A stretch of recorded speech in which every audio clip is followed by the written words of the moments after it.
The sport of basketball, while it is not as an intense of a contact sport like football or hockey, it can often be a very physical-driven game.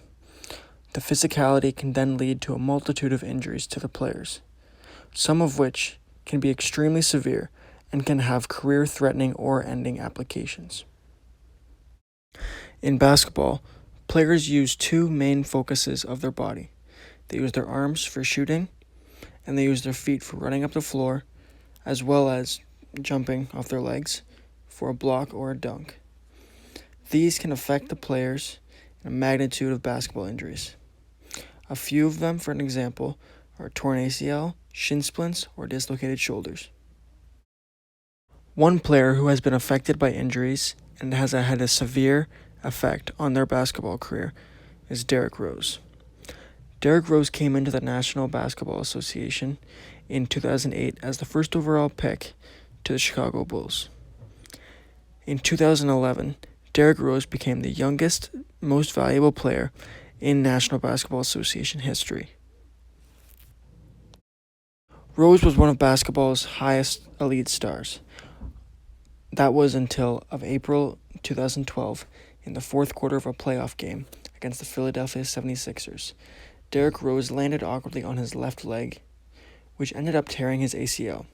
He missed all of the 2012-2013 season and was scheduled to be back for the 2013-2014 season. However, early in the season, just 10 games in, he tore his meniscus in his right leg and has not been the same player since. Since 2015, his injuries have had a huge effect on his game. He has yet to play in a full 82-game season and has never been able to show the skill set and athleticism he once had before.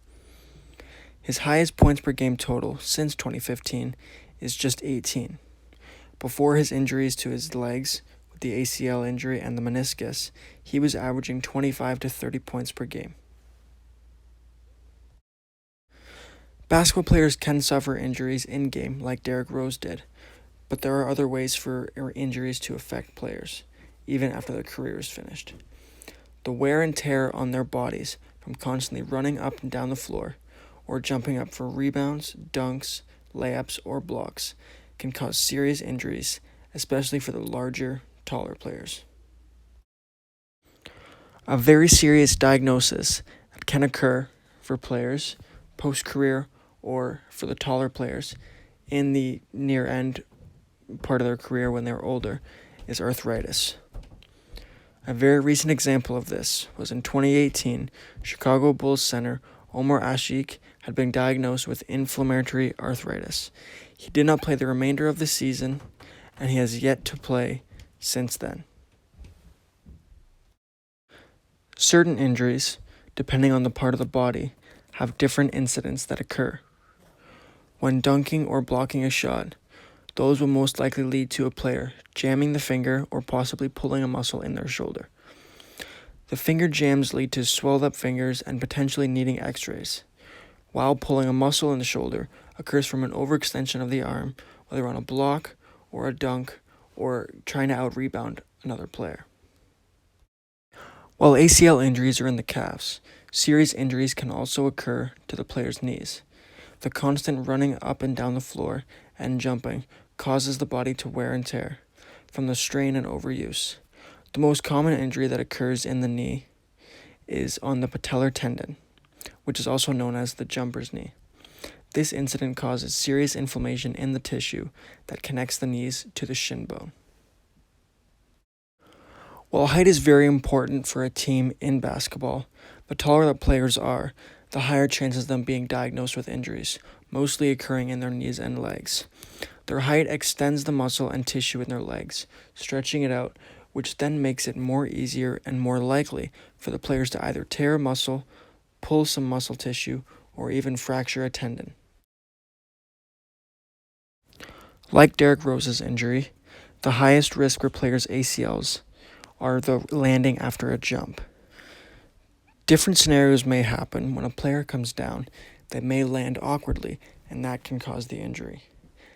For example, in recent years, the 2019 NBA Finals, Golden State Warriors shooting guard Klay Thompson fell awkwardly on his left leg after failing on a dunk attempt.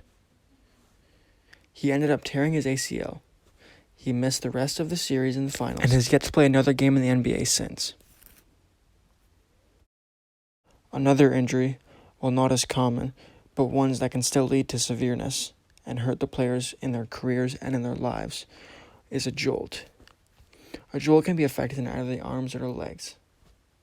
An example of this would be when former New York Knicks forward Carmelo Anthony attempted to dunk the ball in-game, but instead of dunking, he ended up hitting the ball off of the rim.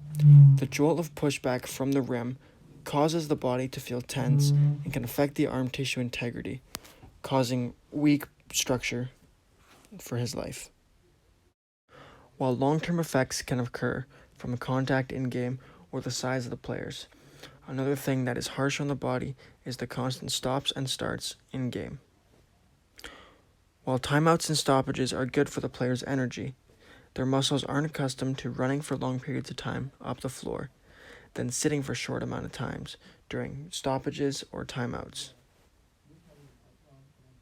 While they're resting, either during a timeout or a stoppage, the joints begin to rest as well, cooling down and not being as loose as they were in-game. But when the players go back in after that short amount of time, the muscles aren't ready as they are, and the joints aren't ready to begin running again. This tarnishes the muscles. In conclusion, there are a multitude of injuries that basketball players in the NBA can suffer, from injuries in their legs, arms, fingers, calves, neck, and even face. There are also long-term injuries that players can be diagnosed with, like arthritis or jolts in their joints. Player injuries can also be linked to their height or size. To sum up, there is a wide variety, and the NBA can result in a player having serious damage to their body. While basketball is not seen as an aggressive or as intense game as hockey or football, with all the possible injuries that players in the National Basketball Association can be diagnosed with, and the severity of the injuries, is it too much to say that basketball is as dangerous a sport as hockey or football?